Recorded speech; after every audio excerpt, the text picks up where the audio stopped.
Good morning, everyone, and welcome to another episode of From the Ground Up, sponsored by Queen Strategy Partners. Nicole Valentine Esquire, Danielle Douglas, and myself, Dr. Stacy N.C. Grant. This is real-time issues with real-time solutions for MWBEs and small businesses. We have been here with you, bringing you the experts, giving you access to information so that you can thrive post this interesting time that we have been living in. So thank you for tuning in for season 2. We have been here the first and the third Tuesday of every month with those resources and information for you. So make sure you mark your calendar. Let somebody know. Share the broadcast. It could help another small business thrive. We're in this together, and we are going to get through, and we pray that 2022 is even a better year because of all of the information you've been consuming and the work that you've been doing, because nothing works unless you do.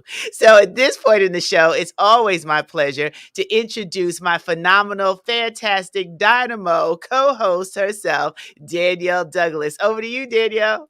Well, as I always say, thank you, Miss Dr. Stacy N.C. Grant.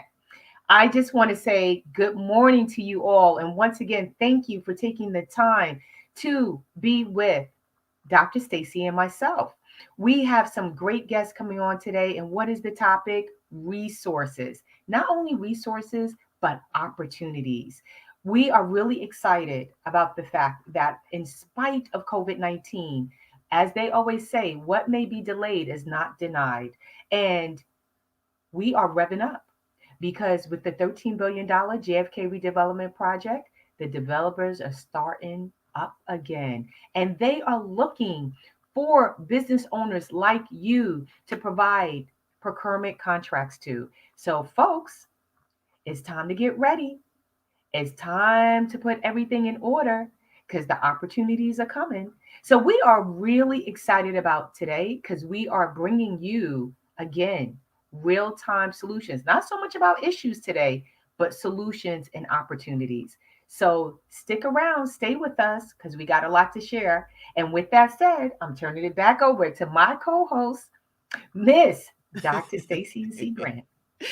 Thank you, Danielle. And yes, it's an exciting time. This is part one of opportunities with the JFK redevelopment program. Like Danielle said, $13 billion, that's billion with a B. You know, sometimes we don't really conceptualize that a small business can grow into a multi-billion-dollar industry, $1,000,000. And if you're at the $100,000 spot, we want you to move and be able to create legacy wealth with the opportunities that are available at this new JFK. So I'm thrilled because we get a chance to talk with one of the terminal developers who has been patient in the process of this new world that we're living in, because this project should have been really moving a lot faster and quicker. But our good old, you know who, COVID-19 interrupted the flow, but it will not stop the opportunities that are available. So we are excited to bring on Mr. Justin Debro, representing the new Terminal 1, who's going to share some information and resources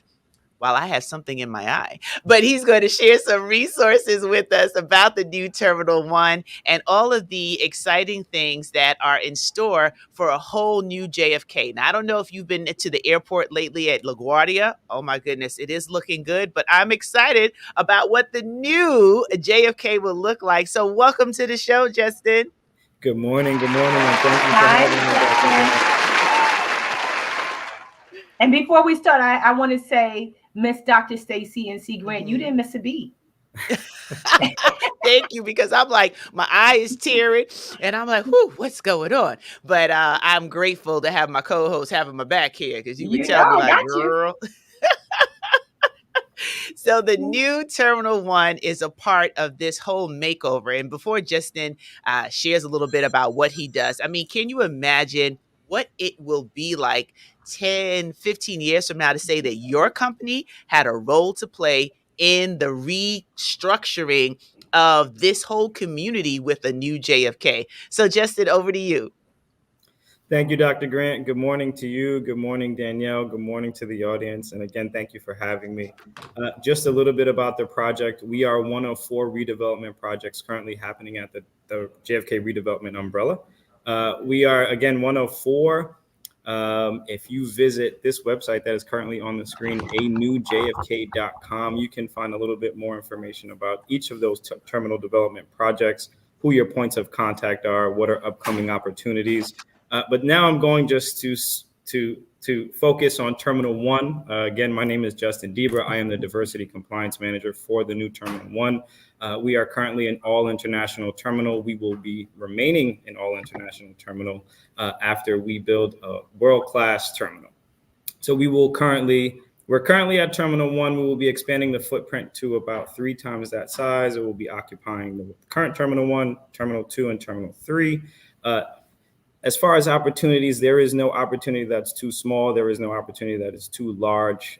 There is no scope of work that isn't right for you, right? So when you think of construction and you think of terminal development, you're like, oh, this is probably only work for contractors.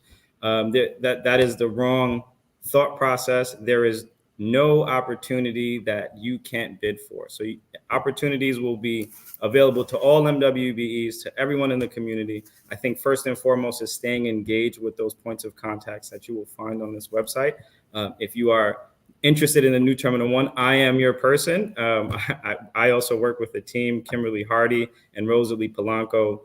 We collectively want to keep you involved, engaged, and up to date on what is coming. Dr. Grant, as you mentioned, we were supposed to be shoveling ground last year in 2020.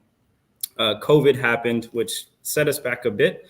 We were unable to come to terms with the design build team at that time. So we had to go back out to the market to find a team who would be interested in this project and that could take on the volume at that time.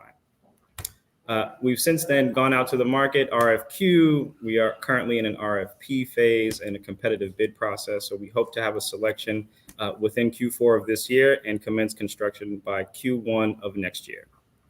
Again, opportunities are endless. Go ahead, Dr. Grant. Sorry. Yeah, I just want to push a pin, just because I know you're on a roll. People are already in the chat. Like, I need to talk to Justin.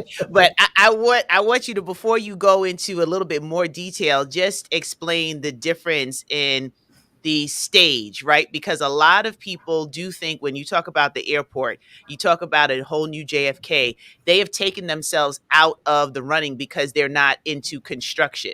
And I really want you to highlight a little bit about that before going into the details of how they can ready themselves, because we do plan to feature some of the other developers in the part 2 of this conversation. But I really want your expertise here today to really go a little wider on how you can participate in this if you're not in construction. So let's act like we're talking to a whole bunch of folks with professional services. Those in construction, you'll talk to them too, but I don't want them to miss the vast opportunities that are available. And they're like, how can I be a part? They're coming on, Justin. They're coming for you. So you can have a whole lot of new friends after today. I'm ready. I'm ready for friends. It's been far too long with no friends, all 2020. It's a great point, Dr. Grant. And again, as I mentioned before, construction isn't the only avenue onto this project, right? So as a developer, we are responsible for financing, design, construction, and once the terminal is built, operations and maintenance of that terminal for a number of years thereafter. So to your point, construction is not the only thing, right? We're looking for opportunities to get engaged in every facet of this project. I mean, from purchases of toilet paper or fruit or catering or venues. Again, you think of a project, you think of construction, but you have to also keep in mind all of the support services. Firms that would be engaged on this project, they may need back office support. They may need accounting services. They may need help with marketing. These are all areas that we want to bring the MWB community into. That way they can flourish, and that they don't need to only work directly with the developer or the general contractor. They can also network amongst themselves or with other companies that are also involved in supporting the project. So again, no scope of work too small or too big. You shouldn't shy away because you aren't in the contracting field. You're not a trade contractor. You're not affiliated with the union. You should not let this hinder you getting onto the project, right? So make the connections with the terminal development contacts, those that can tell you a little bit more about their opportunities and their project requirements, and stay involved with them. Now, as far as where our project is, all the opportunities are forthcoming. I mentioned still in the market and working through this design builder selection process. right? So everything is pretty much on pause until we get to that point. Once we get there, things will be hot and heavy and moving at 100 miles an hour. So we do want to be ready. We do want to keep everyone engaged. We want the community to be involved. We want them to be aware of what's going on. We want them to stay in communication with us so that we can keep you up to date. So, Justin, can I stop you for a second? Absolutely. Because, like you said, you want to engage with all types of business owners, but you're at the beginning stages of the project, right? So, let's say you have someone who is in the food industry and they make sandwiches or something, and they're thinking that it would be a great fit for them to engage with Terminal One for concessions. When should those business owners, for them to be intentional, do you want all business owners to engage with you at this point and begin to build relationships? Are you looking to work with construction and you say, well, reach out to us in 6 months if you are doing, making sandwiches or whatever? How should the business owners, or how and when should the business owners, based on their type of services, begin to engage with the new Terminal One, with your folks? You Danielle, particularly. that's a great question. Now is the time. Now. You want to start now. Scopes of work may not materialize for a number of months, as you mentioned. But if we don't know who you are, we cannot pair you with those opportunities once they come online, right? So we do want to get familiar with you, with the business, the services that you can offer, and how you can support the project. We start those conversations now. We can connect you with the right decision makers for when those opportunities come online, and that goes beyond just working with the terminal, with our terminal. This goes directly with the Port Authority or even with the other terminal development projects, right? The needs are there. We are, again, we're not competing with one another, but there are some competing interests. But we do work together to build a community because we do have a job to build, and we want to build it successfully, on time, on budget, and build the capacity in the community. And Absolutely. There's a Stacy, question. can I? Oh, I'm sure. Go ahead, sorry. Daniel. I apologize. I want to ask one more question as it relates to what we're talking about. And that is, Mhm. obviously, Justin, you are open to providing opportunities for all minority and women business enterprises. But we know, coincidentally, Dr. Stacy, NC Grant, and myself were both local NWBE. So can you Mhm. talk about that as well, as it relates to, there is a focus on local businesses from the community as well? Absolutely. And I'll take just a step back. So, uh, as it is a Port Authority project, we do have to follow some of these mandates that are set by the Port Authority. One of which is utilizing firms that are certified as minority or women owned businesses with the Port Authority of New York and New Jersey. Unlike most other projects, we are able to utilize firms that are certified with New York State Empire State Development as well to credit those dollars toward the goal, right? So if you hear anyone that says, "Hey, you have to be certified with, agency A or agency B," that doesn't mean you have to be certified with them to work on the project. All it means is you have to be certified with that applicable agency for that firm to claim credit toward a particular goal, right? We hear 30% on whatever it is on any project, but that's how you would credit those dollars toward that goal, and that's how that contractor would satisfy that goal. So that's just more of a prereq, right? Uh, so again, being certified with those two agencies is very much important. Now, I did want to just, before we jumped into that and before we left the food session, you mentioned someone who made sandwiches and they were looking to be a concessionaire. I would say, again, starting those conversations now with us is very important because there are other avenues outside of concessions, right? We will need to feed the workers, right? We will need to cater events that we have. So there are other opportunities that you can play on that you don't have to wait for or specify yourself into that box. Hey, I want to wait till operations and maintenance and concessions. That's 5 years down the line, right? So we do want to do that. Excuse me. Absolutely. Absolutely. So I was jumping in because we had a question from one of our listeners, Mecca Nelson, who's into health and wellness services. She does mindfulness and mental health. So she was wondering if there was a way for a business like hers, and she's gone through the path of getting certified and looking at different opportunities. I think that's a great case study for you to address on where that could be and where that could end up in this whole redevelopment space. So I just wanted to address that and then let you go on with what you were sharing. Yeah, absolutely. Happy to connect. Again, no scope too small, too big, or shouldn't be involved. Let's have the conversation and see how you can support the project. Awesome. So, with that being said, a newjfk.com is the website that you see scrolling. And if you Hmm. click on the terminal, the new Terminal 1, you can contact Justin and the whole team and be able to set up conversations. There are office hours that are held weekly, and those office hours are where you can set up virtually an appointment so that you can talk about opportunities. And I love the fact that Mecca raised that question because you can think of so many different ways, even on the construction site, that her services might be a way to reimagine dealing with the daily stressors of what's going on in the construction, on building. I mean, there's so many things that we just have to think differently about. And as we look at all of the imagery on the screen with the new Terminal 1, it makes you reimagine what a experience can be entering into an airport and then finding all of those incredible business owners locally, like Danielle and myself, as well as those who are a little further out in the catchment area, so to speak, of where this Hmm. project lands. But having you on, having the other terminal developers and members of the Port Authority come on in part two, this is really to highlight what you said, Justin. Down the line, 4 or 5 years from now is not when to start. Danielle asked that question very strategically Hmm. because building the relationships now will ready you. If you're not certified, you still have time to get certified. That's right. If you haven't gone for the technical support, you still have time to do that.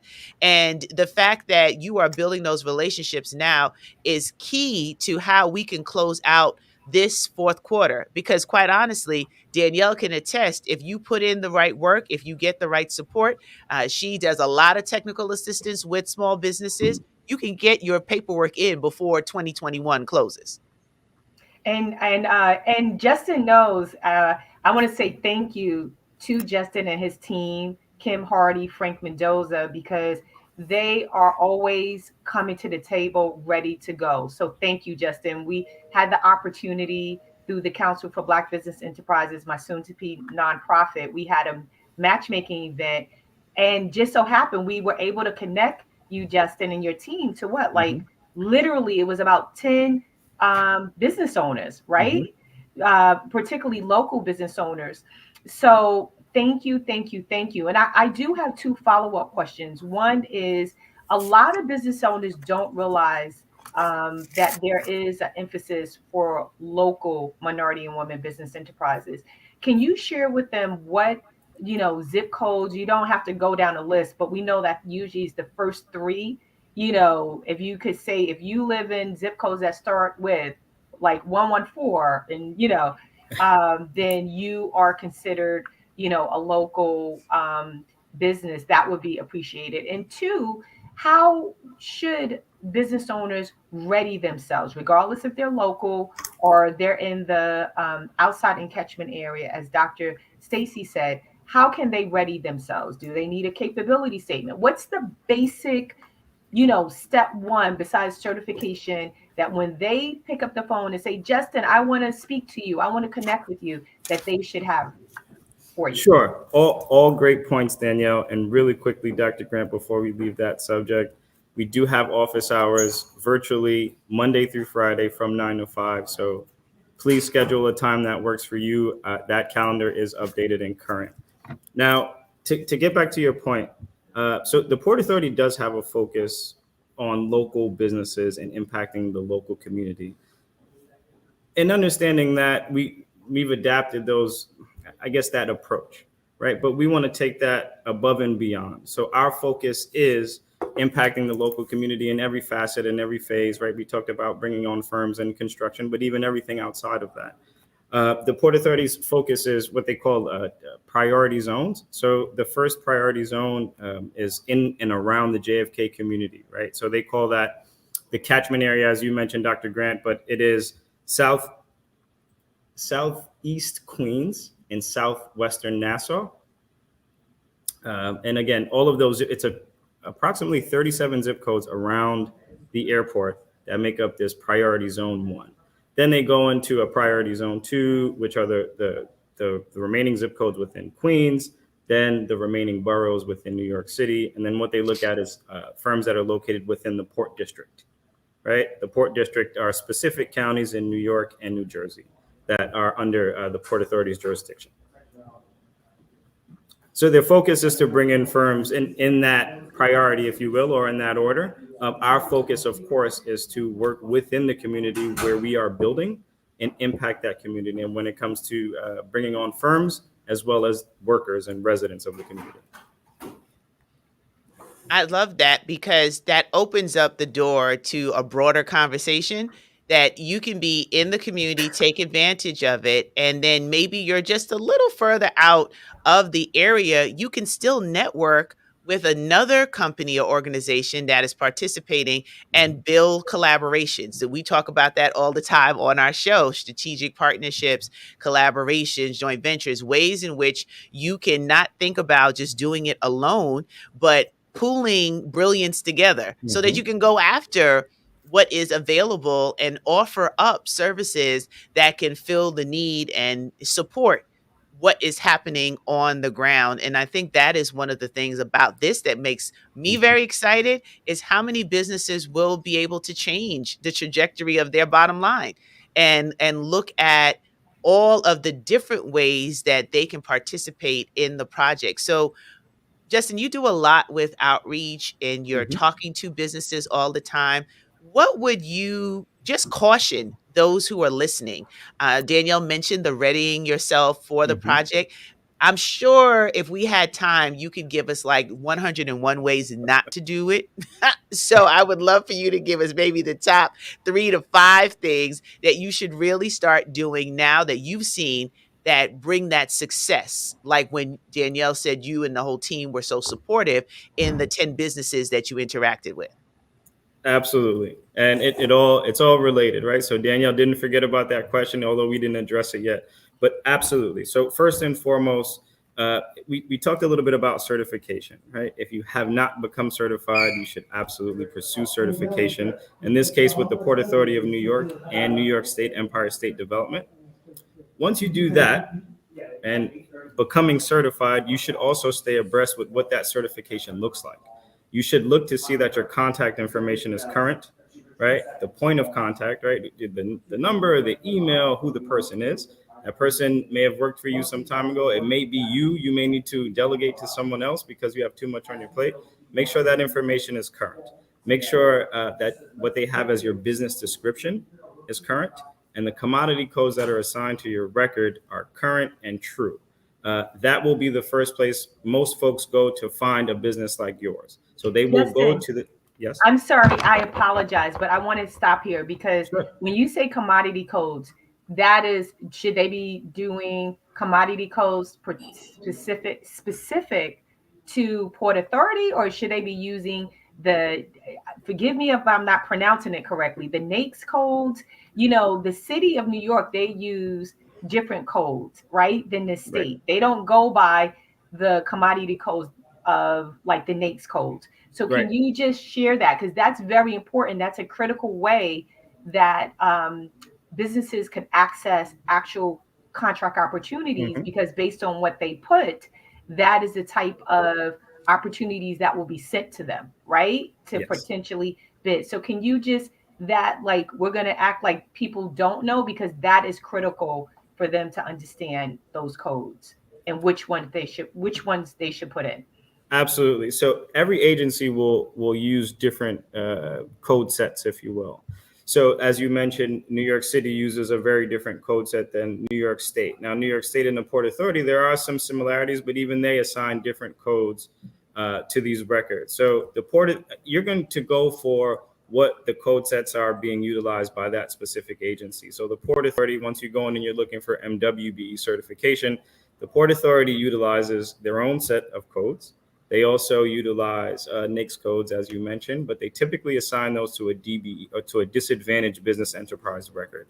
They will use their own Port Authority code set to assign those codes to your record now, or to your certification. Now, to your point, Danielle, what that allows for anyone looking for these type of services is to search for that code.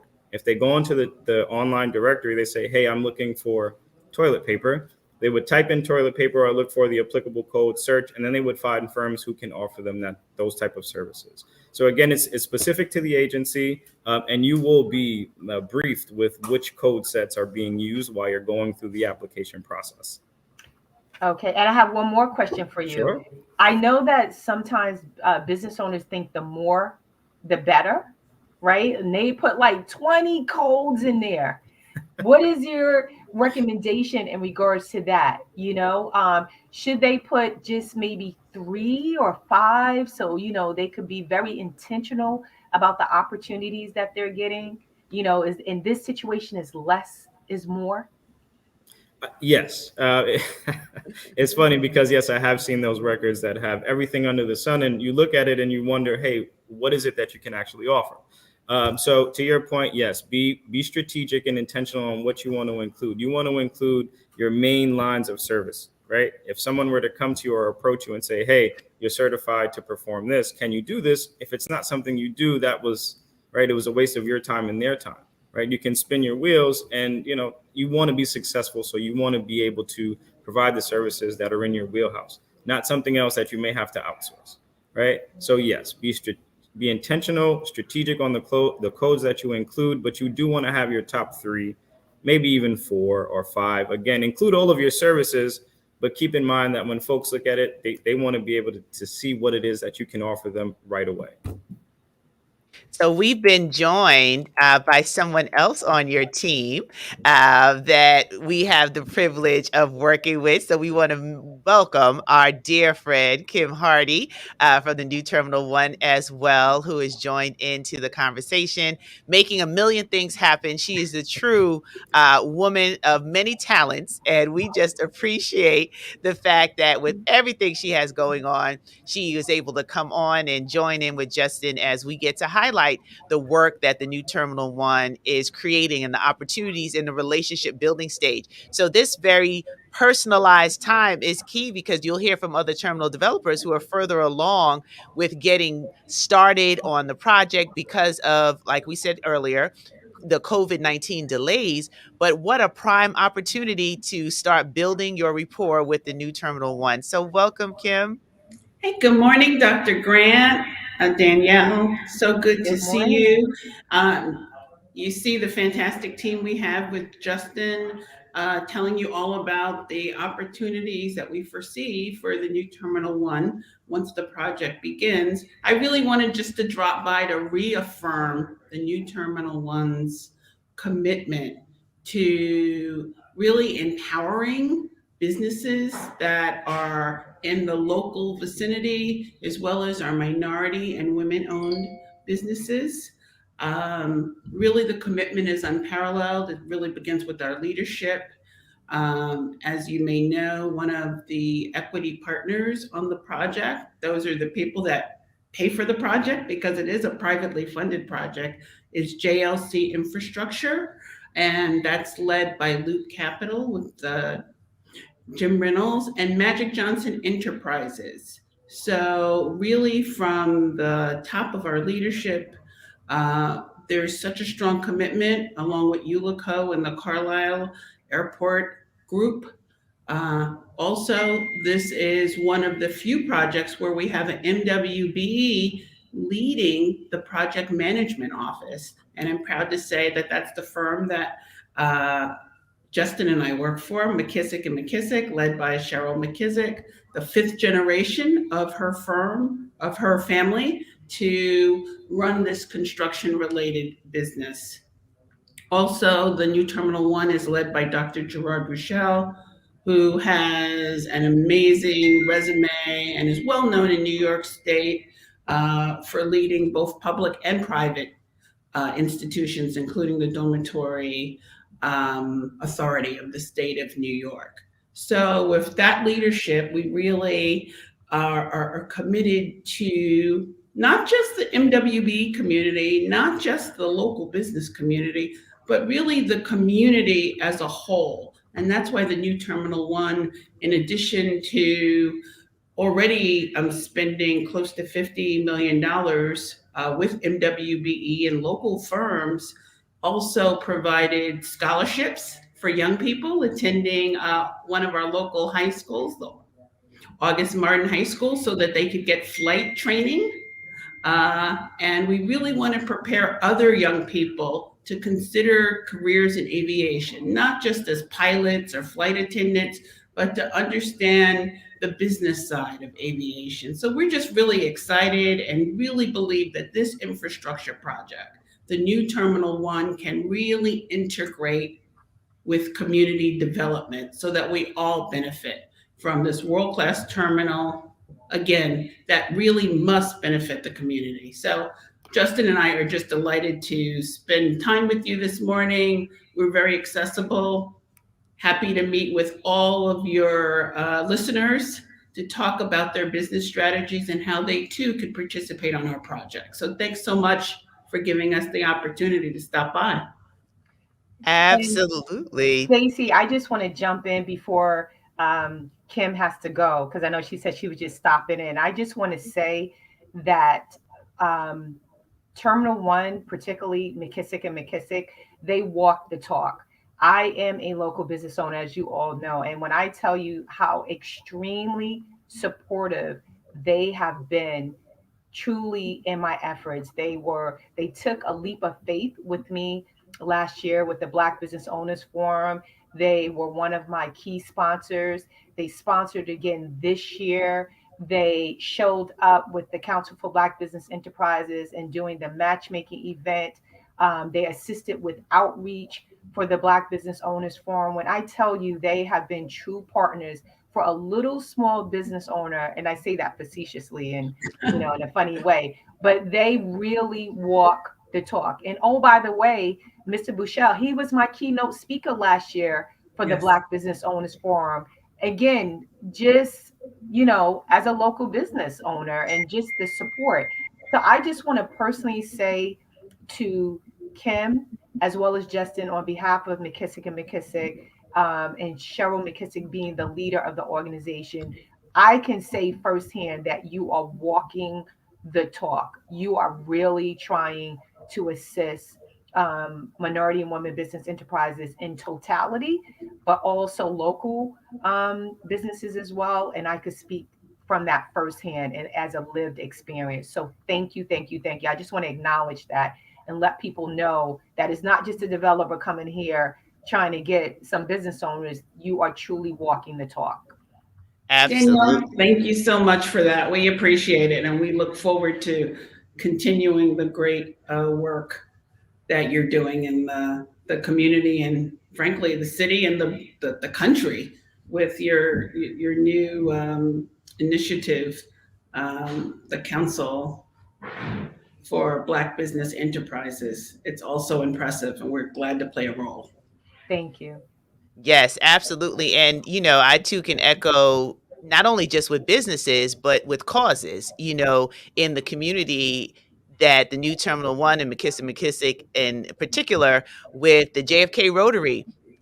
Kimberly Hardy was honored at that event, the golf outing, which was incredible, but she chose to have proceeds go to Life Camp, which is a local organization that is working to heal our community and decrease violence within our young people. And Erica Ford from Life Camp was the recipient, and New Terminal One showed up and showed out as always. And the partnership with the JFK Rotary and the commitment that they really want community to know while this is a $13 billion development, while there are multiple terminal developers that are participating, they're adding their value to the community with staying on the pulse of supporting businesses, like Danielle has mentioned, as well as supporting initiatives that can help grow opportunities for our young people, from the scholarships at August Martin to Life Camp, and it goes on and on. They've participated and even supported Faithpreneur Weekend, right? So,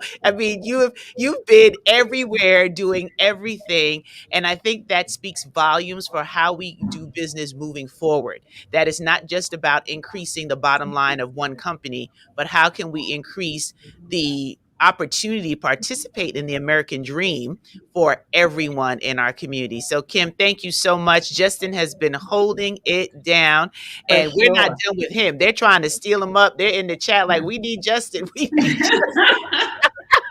That's right. Well, Justin is fantastic. Dr. Grant, thank you so much. Again, it's a really holistic approach. The new Terminal One is committed to working with our partners, certainly the Port Authority of New York, the JFK Advisory Council, and really everyone in the community. It'll be a win-win when we have this great terminal at the new Terminal One. And we want to ensure that there are jobs for our local residents and that local businesses and MWBEs participate fully. Absolutely. So if you have to jump on to the next meeting, we understand. We're going to feel free to stay, but we wanted to give you that opportunity because I know you had multiple commitments this morning. And then Justin had a few more questions that he was going to address, as well as give us some more information, because we're proud to be able to showcase on this show real-time solutions. So this is part Yes. one of the opportunities with a whole new JFK, and you're really getting a chance to see how you start building the relationships. It's all about how do you cultivate the right relationships that open up doors and opportunities to the financial blessing that everyone wants. I mean, honestly, if you're in business and you're not making money, then why bother? So we want to make sure that we're moving us in that direction. So thanks again, Kim. You are so welcome, and you're in Justin's very capable hands. And I know he has said this to your listeners, but we are happy to have meetings with people one-on-one so we can talk about their specific circumstances and think about their business strategies. So please do contact us for an office hour, as Justin will relay that contact information. Thanks again, and have a great day. You too. Thank you, Kim. You too. Thank you, Kim. All right. So, Justin, what a phenomenal team that you get to work with, right? I'm And telling you. it doesn't get much better than that. So, we appreciate Kim coming on and just sharing that perspective, because we are impressed with how you are showing up. So, imagine what's going to happen when you're actually awarding all of these contracts, right, Danielle? We'll be For there sure. with the popcorn and the That's right. excitement, because we have been a part of getting you in contact with even more businesses so that they can participate in what the new Terminal One has available and start building those relationships. So let's circle back. I know Danielle had shared a question or two, and you had some more resources, and we know you're in the office. So this is just showing the real time situation. Yes. Yeah, so it's really happening. It's really a project, right? It's happening right behind me. But we left off on your certification and making sure that it's current and making sure that that information is real time, so that folks can reach out to you and get in contact with you for opportunities that are available at that time. Everything is real time, so it's important to keep that up to date. If it is not up to date, someone may try to reach out to you for the opportunity you were waiting for, but you had the wrong email address, or you had an outdated number, right? Or you didn't have the right commodity codes or business description within your certification. So don't think once you submit your paperwork for certification that the analyst will be responsible for making your certification record true for your business. That is your job, right? They are just reading things off of paper that you submit to them, right? They need to check a box or a certain amount of boxes to deem someone to be eligible for the program. It is not their job to market your business, so to speak. So make sure that you have a strong business description, that it's included, it's correct, because again, everything is prone to human error when you're inputting that information with your nice little fingers. So I would say just make sure it's current, make sure it's right, and make sure it is what you want it to say. And that's for certification. Now, Danielle, you also mentioned capability statements. It's very important to also have a capability statement on the ready that is short and to the point, You want to include as much information as you can, but having a capability statement that is 4 pages long may be tough for someone who is looking for a need that they have to fill tomorrow, right? So it's important to have a strong capability statement, short and sweet. I think was the notion a little earlier this morning. So go with that. Start with your strengths. Start with what you can offer. You could include some of those codes that we talked about. We're happy to meet with anyone to talk about how a capability statement can be put together or how we could help improve a current capability statement.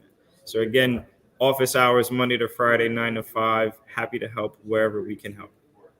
Justin, can I ask you this? Two things. Sure. One, what if, business owners, they are so excited about these opportunities, but they really never received a contract opportunity yet?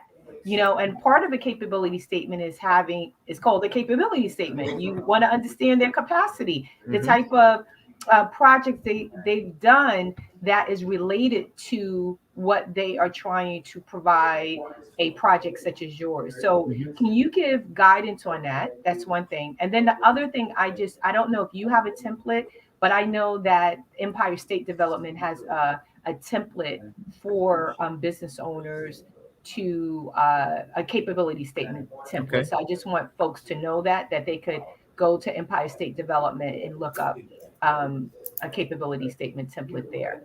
So, but with that said, what does a business owner do as it relates to their capability statement if they have not had access to contract opportunities as of yet, but they want to highlight their capacity and their capability?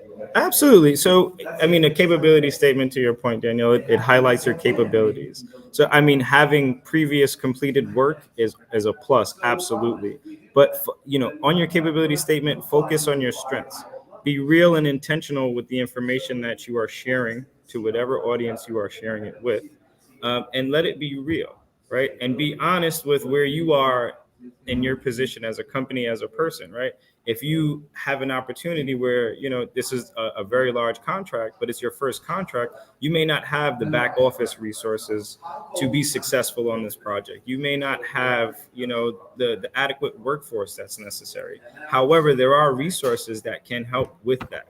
Now, as a new Terminal One, we will do as much as we can to assist, but there is sort of a fine line where we can't cross, right? So we are able to pair you with other resources or other agencies or organizations that can help you in certain areas where we may not be able to, right? We can pair you with funding sources if you need help with funding.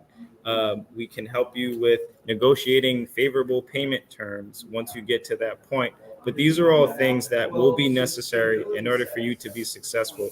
And that should be thought about early on in these conversations and not as an afterthought. Because once a contract or anything is signed, those terms become locked into the terms of the contract. So you want to be able to negotiate and talk about these things and being real and intentional upfront. Absolutely. And I just put in the chat for those that are watching what Danielle referenced as far as a sample capability statement from Empire State Development. So you can just click on the link and it gives you the resources that you can use to build it. And this is part of what Justin is saying. They have access to a lot of this information and where to guide you. And remember, nothing works unless you do. So you're not going to meet with Justin and then voila, the heavens will open up and you will have contract come swooping down onto your desk. Like you got to do some work. So when you come and you meet with him and you do that work, these are the sorts of resources that are available to help you get from point A to point B and ready yourself to be a part of what we are talking about with the new Terminal One today. And as we bring on in our next program, the other terminal developers, everyone is looking for similar things, but then different things. The fact that Mecca was a part of the conversation today and she has mindfulness and wellness programs, I'm thinking of the spas that have concessions Yep. within the airport, right? That could be a place. Mecca, I'll get my cut later. I like percentages, right? So, but that is something that you could actually bring forward because Mhm. people travel for different reasons. Sometimes it's bereavement and you need a place where you can go and you can exhale. and you can have some mindfulness that you are participating in, right? So don't count it out. Use these office hours. Like, you don't have to pay. Justin, you can confirm you don't have to pay for these office hours. 9 to 5, set an appointment. You're talking about something that could get you millions of dollars in your business. And all you have to do is go to newjfk.com, click on the new Terminal 1, drop down to their office hours, and click schedule. I mean, hello, people. This show is about real time issues with real time solutions. How much realer can we get than Well, giving I you want to get a little more real, Dr. Stacey, because yes, they could click on schedule, click on go to new terminal one, click on for an appointment, but y'all gotta come ready. When y'all meet with Justin, have a good impression. Don't come there and just, don't have your stuff in order. At least try to fill out the capability statement, schedule the appointment, send it to him beforehand so he could give you feedback. I'm just using it as a simple example because we noted the capability statement. And of course, Justin could share some other points that he think is important, but come ready. Don't showing up is very important, but also come ready as if you are truly ready for an opportunity. It's not simply buy it and use it or lose it. I just want to confirm, Dr. Grant, our assistance is all free of charge. And Danielle, to your point, it's important to come ready. Don't come empty-handed, right? I think that's your point. Come prepared. Even if you don't have your capability statement ready, be prepared to talk about your business, right? You may not have your elevator pitched, down to 30 seconds, but come ready to talk about how you can support the project. Of course, we're happy to tell you or share information about the project and brainstorm on how we can help you find a pathway into supporting the project, but you have to come prepared, as you mentioned, Danielle.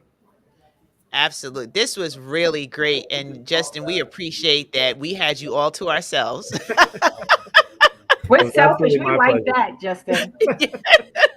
Indeed. And Mecca says she's ready for you, Justin. She has a capability statement. She's coming with all fire blazing. And I know Mecca is one of members of my community, and she has taken full advantage of everything that we do and that we share. And that's what excites me. It's one thing for us to have from the ground up and to have been here starting in the pandemic. We didn't wait till the pandemic passed. In the midst of the pandemic, we launched this show as a resource for other businesses. Danielle mentioned it. Both of us are small business owners. We're also a part of a JV collaboration. So we're like, hello, we need to figure this out. We're not going to panic. We had to make the necessary pivots. And that's how we started talking when we launched the show. And ever since then, we're intentional about bringing people like you, Justin, to the table, Kimberly, and then the other developers that'll come. And we've had members of different agencies so that we really can position everyone to win. It's not fun being at the top by yourself. We want everybody to participate and be able to create a legacy for their children's children. So I am just excited for this opportunity. Oh, hey, I see my friend, Dr. Stephanie Burrows. She was like, your business as a subcontractor, working in a specific industry, because she's been in this space for years as well. And see, just even coming on the show, you can network with other people who can give you resources and information. The more you share is the more you receive. I mean, I'm just saying. So with that being said, we are coming to the top of the hour. This has been a great show. Danielle, I just get excited about what we do the first and third Tuesday of every month. And to do it with you is truly a blessing. And to have people like Justin, I mean, my toes are curling. I just can't wait until we do like a live show and I can touch everybody. Everyone knows I'm suffering from HDD, hug deficit disorder. So Justin, I owe you a hug when I see you. And thank you so much for being here today and sharing this valuable information. A newjfk.com. go to the website. All the information about the project is there. I am the facilitator for the Community Advisory Council, and that is a blessing. I get to work with all of these terminal developers, but the information is only as good as if you use it. So today, part one, New Terminal One. Stay tuned for our other developers who will also be featured as well as the Port Authority. Just in final words, and then I'm going to kick it over to my beautiful co-host, Danielle Douglas, to close us out for the day. Dr. Grant, thank you so much for having us this morning. Again, we're happy to have conversations with everyone and brainstorm how anyone can support this project, big or small, local or non-local, certified or not. We do want to impact the community. Of course, that's first and foremost. As you mentioned, a new jfk.com, it's on the screen. Under the public outreach tab is where you would schedule virtual office hours. Again, Monday to Friday, 9 to 5. Select the time that works for you. You will meet with me and the rest of the team. So it isn't a one-off and, you don't make the connections, or you meet someone new and then you have to start all over. The same conversations you'll have with me, you'll have with the team, and we will connect you and connect the dots and make things happen. So thank you, everyone. Good morning. Have a great day. And I will see you soon. And Dr. Grant, I owe you that hug. Thank you. So with that said, I guess Stacy, I could finish us off. All right. Yes, Well, you know what I always say, folks. I always say we give you the knowledge, but it doesn't become wisdom until you rightly apply it. So when I say come ready, because we are here to continue to assist you with, information, resources, and hopefully connect you to opportunities. As you all know, that is our mission. That is my heart mission, to be able to do that. And we look forward to partner with you. We are partners with you in this journey of entrepreneurship, and we will continue to show up and to provide you, hopefully, with vital information, essential resources, as well as opportunities like what Justin just noted for you. We just ask that you just show up also. You be here every 2 weeks with us, the first and the third Tuesdays. We're not going anywhere. We're going to continue to show up, and we hope you do as well. And also, we ask that, again, you take this information and you do something with it, because our goal and our mission is that you do have productive and profitable businesses that can impact those around you. So we look forward to seeing you again real soon. But in the meantime, you have a blessed and wonderful week. And we look forward to seeing you same bat time and same bat channel in a couple of weeks. Bye-bye, everyone. And thanks, Stephanie. She said they're doing the same thing at Newark, so we'll have to feature that too. Yes. Thank you, Stephanie. Yes.